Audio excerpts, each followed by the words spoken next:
Welcome back to Performance Starts Within. I'm joined today by a very special guest, and I feel it's very fitting that we are talking about this topic with this person. Today, I'm joined by Andrew, who's a podcast producer and founder and owner of ThinkLoud. He is the person that is helping us make this podcast happen. I feel it's fitting that I have you here as both a stand-in host, guest, co-host, because the topic we're talking about today is honoring the season that you're in. And I think we're going to cover a few topics specifically about this being second day in studio for me, first time launching a podcast, and there's a lot of things that kind of come up in that space. So I've asked Andrew to sit in with me today to take me on this journey to support this honoring the season, honoring being very new for me. So thank you so much for joining me on our podcast. You're welcome. You're welcome. Very fitting. Very fitting. We've been having a lot of discussions in between recordings. Day one, day two, you have made tremendous progress from the first time you came in a few weeks ago all the way until now, which is twice. So when I say all the way, I mean day one and day two. And yeah, I think this is very fitting because, and I'll let you kind of expand on this topic, but, starting the podcast journey and being a podcaster and, starting anything new, one can be daunting, but two can be hard because you kind of want things to move quicker than they naturally will. Especially when we look at podcasters, we like to quickly go, Stephen Bartlett, Diary of a CEO, your favorite podcaster who's got millions and millions of downloads and, speaks incredibly well and who seems to nail it and all of this kind of stuff, and kind of go, why am I not there yet? And yeah, starting this is you kind of got to accept where you're at. And I think and I don't say this just because you're here in front of me and I want to fluff you up, but you've done really, really well. You have navigated the process really well. You've been open to feedback. You have improved every time and you have taken imperfect action, which is something that I think we're going to unpack here today. Taking imperfect action and gone against your natural tendencies, which can be to, many ideas, lots of thinking and struggling to execute. And so well done to you. I want to acknowledge you for that. Thank you. But why don't you start by explaining, what this is all about and why this is important for you to talk about? I think it's important mainly because I, like many people, get stuck in that perfection. You have this dream where this podcast is a dream, something I've always wanted to do for a long time. And along the way, you don't realize the mindset blocks that get in the way. Perfectionism, fear of being seen, not knowing what to talk about. Will people listen? And so one of the topics that I had written down was specifically about honoring the season you're in and honoring the fact that we are learning. We're not going to be Diary of a CEO standard from day one, as much as I would love that to be in the perfectionist dream. And so I'm noticing in this journey over the last couple of weeks that we've been recording together, playing with different ways in which I want to be a podcaster. We've tried things like we've tried guest interviews. We've had a couple of guests on, which has been fabulous. And we've noticed some really good things there. We've noticed in solo episodes, scripting, not so much. Mm-hmm. We've come back and had you on last week as well, just kind of some Q&As. And what I'm noticing in myself is that I feel really good and comfortable in that safety piece when I'm having a back and forth conversation in the season where I am as a podcaster. Maybe in a year's time, I may be able to jump on a solo episode and script it and speak to camera in a way that is highly polished. But for where we are now, looking at where the skills are, I would not be doing it justice for the podcast from the start if I jumped straight into scripting, knowing how disjointed it would be. So using the strengths a little bit in that season. So many good points there. And obviously owning a podcasting agency, I geek out on the podcasting world and I get to see so many different people and how they approach things. And, I'm not going to go down any rabbit holes with that. But I think to highlight, what you said is trying different things and going what works well for me, and tying it back to, honoring the season that you're in. knowing where your strengths are right now, knowing that your strengths will change over time, and being like, this is good. And so we've jumped on here because, this is where you feel comfortable. This is where I think we're going to get some absolute gold today. And I'm excited for it. I'm excited too. And I think it's really important to note that, so many people go through this, right? Mm. But what sets people apart is whether or not they do something about it. And so for me, I could sit there and ruminate and think about, how do I make these scripts perfect? Which then may stop me actually jumping on and trialing and speaking. Mhm. And I'm a big believer in doing will always get you further than trying to think about it. Yeah. 100%. And also, if you were to start off by doing scripting, you may quickly form a negative relationship with podcasting or with camera work, because you go, we tried it before, it felt disjointed, it didn't feel natural. And when you compare that to how you've done interviews for you, and you said this, like you much prefer to do that. And so you've got this one way of doing it that you didn't enjoy, that didn't feel comfortable, that didn't feel authentic, that didn't feel you. There was kind of like, but you know what it's like to be in a comfortable position in having these types of conversation. And so you're now leaning into what you enjoy, what you love. And that's obviously going to be really important for consistency as well in actually maintaining this, because it's, why would you continue to do something that you just don't enjoy? I know a lot of people do it. I've done it many times in my life. I'm sure you've done it as well. But finding passion and enjoyment in it is really important. Yeah, and honoring the goal, like the big vision of what this is going to become. Yeah. And part of this is a step into speaking. Part of this is a step into having some really, really good conversations and penny drop moments that people can take away. And I feel like from those experiments over the last couple of weeks in some of these episodes, starting with scripting has been great for intros. That's fine. For outros. But at the moment in this season, I think having that from the start doesn't bring that personality and that kind of approach that I want in the way that I speak. So it's been an interesting experience. And I think that's why having you on to continue, those lessons and ripping the Band-Aid off constantly just makes it that little bit easier every time. Yeah. And honoring the fact that that's what we need to do right now until we get to a point of safety, security, and comfort in where we're at. Love that. So we've got a series of questions here. And I'm going to let you take the mic, and I'm just going to be facilitator, is the word that we agreed on today. And so let's kick off. What do you say to yourself when it feels like you're already behind before you've even started? That's a good one. Unpack that a little bit. Yeah. What do you say to yourself when it feels like you're already behind before you've even started? It's a hard one because I'm still in that with a lot of things.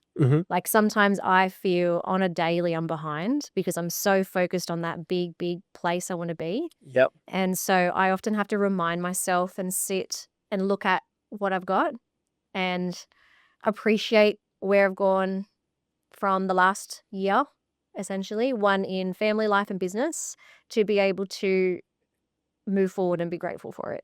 And so generally what I try and do is actually a list of, it helps you bring you to ground, but listing out all the things that you've actually done over the last year rather than keep looking forward, and just a constant reminder. So I don't know if it was something that I would kind of say to myself, like a affirmation or anything like that. It's more of I get to a point where I'm craving for more and not sitting in the middle. We're constantly living in the middle. Like we spoke about this before. It's just reminding us that there's never an end. And that's the best part about talking about this, right? It's like the season we're in is the middle, and I'll always be in the middle somewhere because the goalpost generally moves a little bit more. You'll never be at the finish line. Good point. So can pushing too hard in the wrong season actually slow progress more than resting would? Yeah, so if you imagine an athlete in this circumstance, an athlete can't sustain a sprint for like forever. So pushing too hard will naturally turn into an injury of some kind. or it'll get to a point of full exhaustion where they actually don't enjoy what they're doing. And so naturally people will quit if they're going too far. So uninspired, stagnant injury being one of them would be a reason why pushing too hard isn't the right way. But it's also in a way that it's going to go in the wrong direction if you are pushing so hard and you have your blinkers off. So if you're not conscious of where you're at and taking rest, taking time to recalibrate, taking rest to ground and reflect on where you're at, you might also find that you've taken the wrong path for much further and much longer than what you probably needed to if you simply just kind of rested. So I think, especially with this podcast, if I stuck to what I thought I should do and just script and just try and get out scripts and teleprompt, because that's what they talk about, is making sure you're really structured. And I know that I don't sound myself in my episodes. I may have scripted and recorded 20 episodes. I could simply do 20 episodes from a teleprompter, but would that be me? Not necessarily. And I probably, one, would use them and then I wouldn't have any audience that would actually enjoy the experience, or it would be a podcast that doesn't actually show who I am and what I'm trying to do. So I think having and listening to what is it that we need in where we're at and honoring that in the pushing and the not pushing is really important as well. Mm. So if you had, say, a client or someone you were working with or someone who was getting your advice, and say they were at 10K a month and they were kind of, pushing hard, and their goal was maybe to double, get to that 20K a month. But they were exhausted. They were like, I'm trying everything, nothing's working. What would you say to them? This was me like 2 years ago, which is really interesting. Because single mum, doing it all on my own, working, and I couldn't push that 10K due to exhaustion, right? And what I needed to hear is very different to actually what I thought I needed as well. Because what I needed was rest, but I didn't have the systems built to have rest. I felt like I had to do everything in the business. I had to show up every day and I had to hustle and push harder. I thought that's just it was just that season I thought I was in. But really, what I needed is probably to someone have a really good look at my business and go, here's where you need to spend your energy in this particular season where you're in kind of overwhelm or you're unable to see that next stage. And it's interesting because I had a conversation with my business coach back then, and I changed my business and reduced to 3 days, and I doubled my revenue by doing less. I was a bit more intentional with my time and took more rest. So I was still doing the same things, but intentionally in 3 days. And I also outsourced and got a VA and health support as well, and automatically, I didn't even know that I doubled my revenue until I did my profit and loss that month. Can you recall what it was that you were doing when you were struggling, and then what you shifted your focus to that helped you double? Because I was stuck in that hustle cycle, I wasn't making decisions that were strategic and intentional. I was emotional. I was operating at 50% anyway. So I could have worked 5 days a week working at 50%, or I worked 3 days a week working at 100%. So the big shift was essentially I needed to pull back the reins in because, one, I was just exhausted and needed some space. And it was more in hindsight more than anything. Sitting with a new mindset coach did definitely help, shifting through some of the beliefs around what success is, and having a bit of gratitude for the season I'm in. That the season I was in was with a brand new baby and building a business at the same time. And so naturally my season or my type of business will take a bit longer, rather than someone that is, single, doing it on their own, has all the time in the world. They may progress a lot quicker purely because they don't have all the other things kind of bogging them down a little bit. Yeah. What helps you focus on your chapter and your life, where you're currently at, instead of everyone else's? It's really hard. It really is. And sometimes it's turning everything off. It's not spending so much time on socials looking at everybody else, doing a bit of a cull of all the things that I'm following.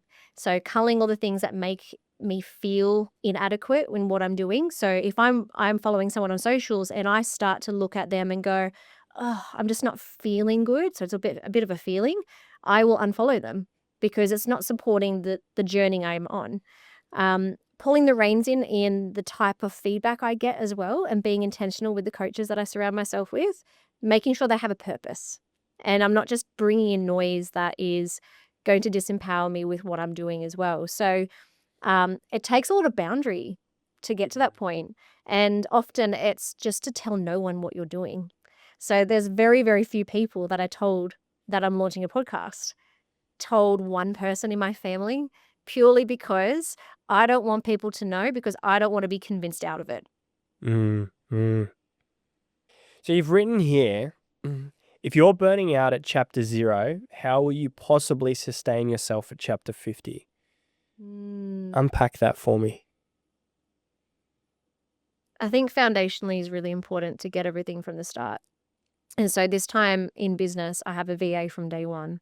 So before I even was bringing in revenue, I made a conscious effort to budget into the start of the business the things that will move me in a more foundational, structured way, so that if leads come flooding in, or when, not if, when, I already have that set up.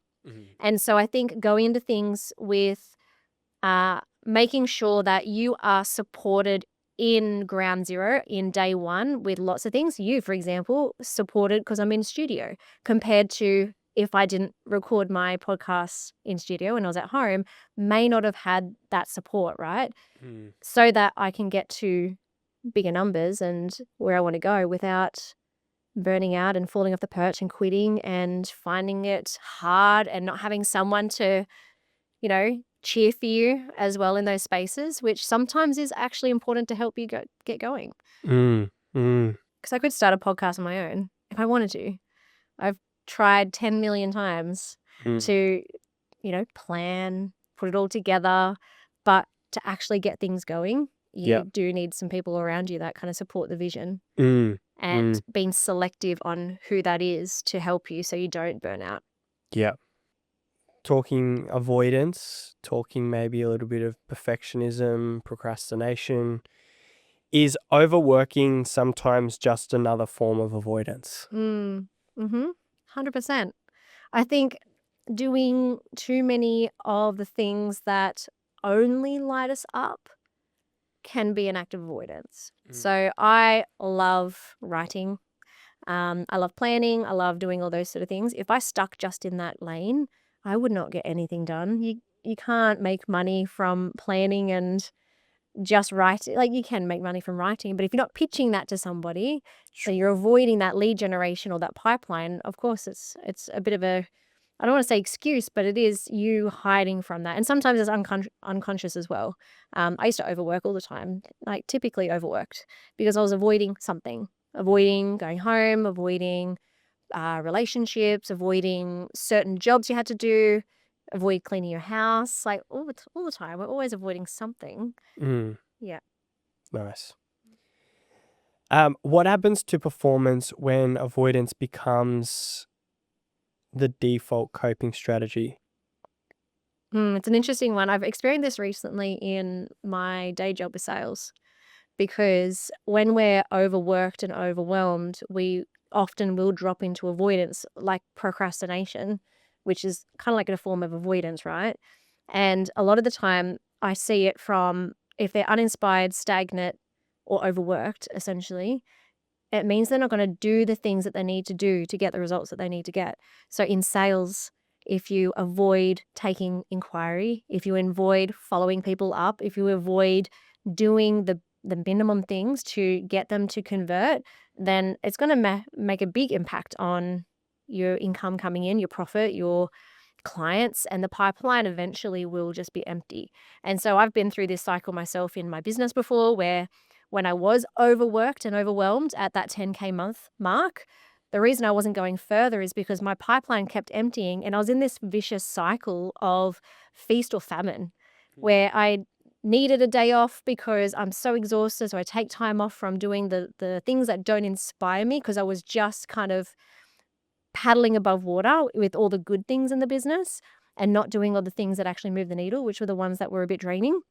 And so 6 weeks later, you'd have nothing in your pipeline, no income coming in. So you would then go back out and work really hard. And that's where that distraction comes in from overworking. You're distracting yourself and you're stuck in that stress cycle. So it's definitely going to be very detrimental to the business if you're in that, for sure. How to push back on pressure that ignores your capacity. That one's a trap as well. I'm learning that one is a big trap. I'm just trying to understand it. So a couple of ways to see that one is almost like that concept about resilience. Resilience being that we all think that it's doing more and just kind of suck it up and get on with it, right? And so if you've got people around you who are asking you to just keep going, do more, get back on the horse, you've got this, it will continue in that cycle of burnout and overwhelm, and they don't know your capacity, you know your capacity. Where I find that it's really hard is often we get stuck in safety and we think we know our capacity, but we sometimes have capacity for more. And so the pushback needs to be in a way that's supportive and healthy.